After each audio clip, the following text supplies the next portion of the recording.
Hello good morning जोहार, मैं संजय और आप देख रहे हैं न्यूज झारखंड। समय हो चला है झारखंड की खबरों को जानने का, उनसे अपडेट होने का। तो चलिए जानते हैं आज की 25 मुख्य बड़ी खबरों को। उससे पहले अगर आप न्यूज झारखंड चैनल को सब्सक्राइब नहीं किए हैं तो प्लीज चैनल को सब्सक्राइब करके बेल आइकन प्रेस कर लीजिए। तो चलिए शुरुआत करते हैं आज की पहली और महत्वपूर्ण बड़ी खबरों से।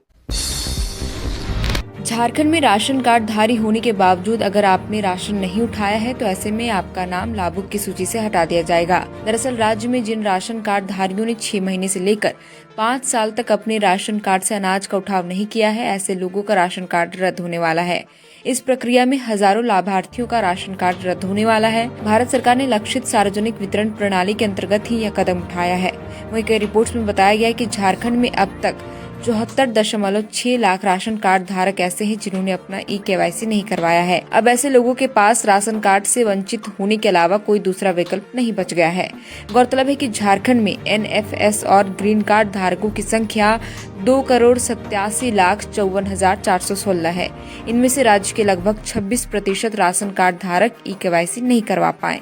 पश्चिमी सिंहभूम में सबसे अधिक 36.5% राशन कार्ड धारकों ने KYC नहीं कराया।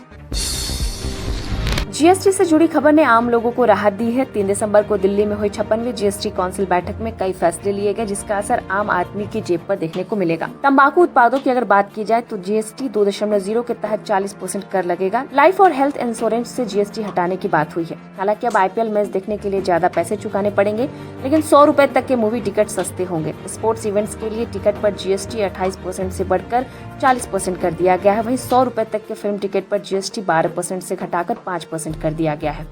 छोटी कारों और बाइक के साथ साथ 3 पहिया वाहन पर टैक्स घटाकर 18% हो गया है, जो पहले 28% था।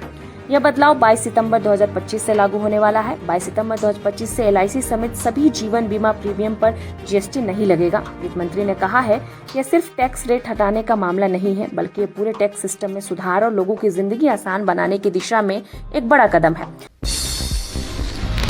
जीएसटी स्लैब में बदलाव कर भारतवासियों को बड़ी राहत देने के बाद भारत सरकार ने अब झारखंड के लोगों को दिवाली, छठ और दशहरा के पहले बड़ा तोहफा दिया है।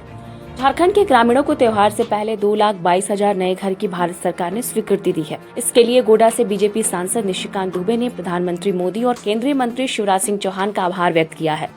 इसके अलावा उन्होंने शिवराज सिंह की ओर से आए पत्र को भी साझा किया। सांसद निशिकांत दुबे ने लिखा कि झारखंड माननीय प्रधानमंत्री नरेंद्र मोदी के दिल के करीब है। दशहरा, दिवाली, छठ का ग्रामीणों को तोहफा 2,22,000 नए घर की भारत सरकार ने प्रधानमंत्री आवास योजना के अंतर्गत स्वीकृति दी। केंद्रीय मंत्री शिवराज सिंह चौहान का आभार।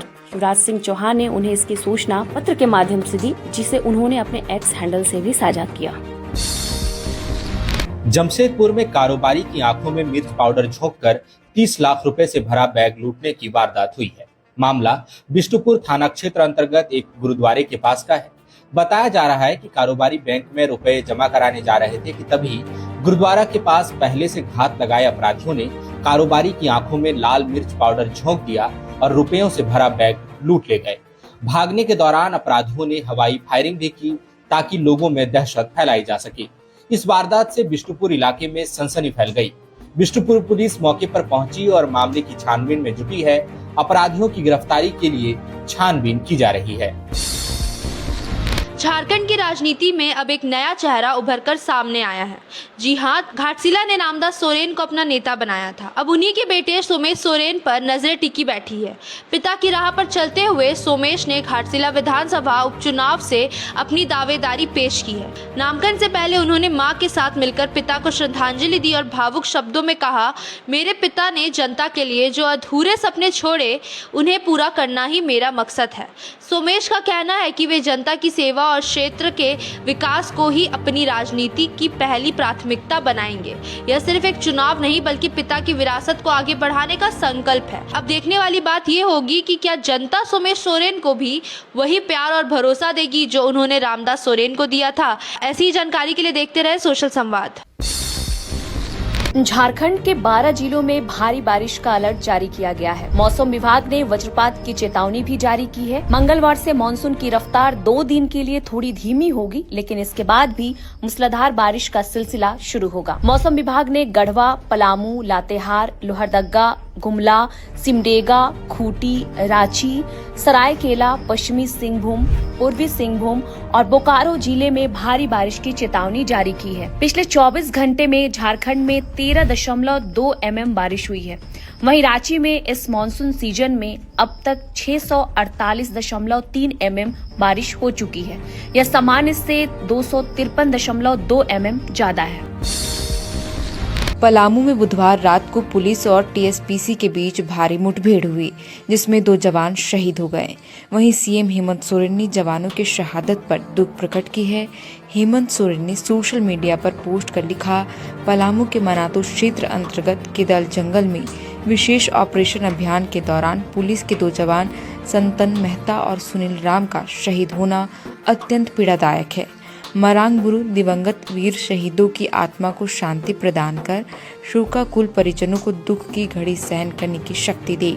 अभियान में घायल एक अन्य जवान को चिकित्सक सुविधा प्रदान किया जा रहा है।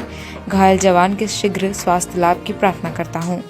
गौरतलब है कि देर रात पुलिस और नक्सलियों के बीच मनातू थाना क्षेत्र केदल गांव के पास टीएसपीसी के टॉप कमांडर शशिकांत के दस्ते के साथ भीषण मुठभेड़ हुई, जिसमें जवान शंतन मेहता और सुनील राम शहीद हो गए। झारखंड में मानसून एक बार फिर से एक्टिव हो गया है। बंगाल की खाड़ी के उत्तर पश्चिमी हिस्से में बने निम्न दबाव और अपर एयर सर्कुलेशन की वजह से रांची समेत राज्य के अन्य इलाकों में बुधवार से बारिश का सिलसिला जारी है, जो 5 सितंबर तक जारी रहेगा। मौसम विभाग का कहना है कि अगले 2 दिनों तक झारखंड के 11 से अधिक जिलों में भारी बारिश की संभावना है। इस दौरान हवा की रफ्तार 30 से 40 किलोमीटर प्रति घंटा तक रह सकती है।